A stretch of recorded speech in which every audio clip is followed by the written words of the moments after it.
the conversation we're talking about is whether the Bears are going to keep the #1 draft pick, draft former Heisman Trophy winner Caleb Williams from USC, and we'll get to that in a second. What what we think about him, um, which would mean they're going to trade Justin Fields. Hmm. I think Justin Fields did make a lot of strides last year and improve as their GM did say in Chicago. I feel like from the start, though, he's been put in a no-win situation in Chicago. He's had at least three different offensive coordinators, I believe two different head coaches in his 3 or 4 years there, which is really setting your quarterback up to fail. And I still feel like he's risen above that. Bears Hmm. fans chanted his name after the last game of the season and made it apparent that they wanted to keep him. Hmm.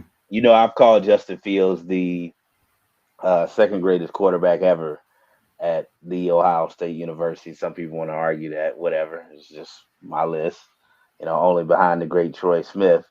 But I think the Bears would be totally foolish to trade Justin Fields. I mean, there's plenty of players that they can draft. How about going and get him a legit #1 weapon like Marvin Harrison Jr. per se, Hmm. in the draft? He could become the first #1 overall wide receiver taken since Keyshawn Johnson way back in '96. But if Right. you were the Bears, John, what would you do in this scenario? Okay.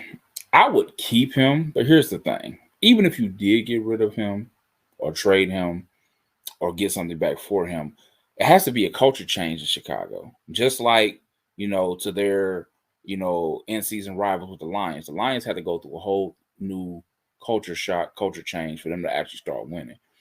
It don't matter who you draft.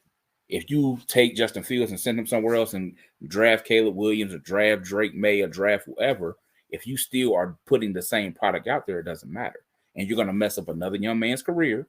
Just like we always joke about, Chicago, Washington, sometimes Arizona being a death trap for quarterbacks. Quarterback graveyards. That's what they are. And until you change the culture and until you can figure out what you're going to do and your identity and how you're going to win and how you're going to put people around your quarterback, it's going to be the same thing.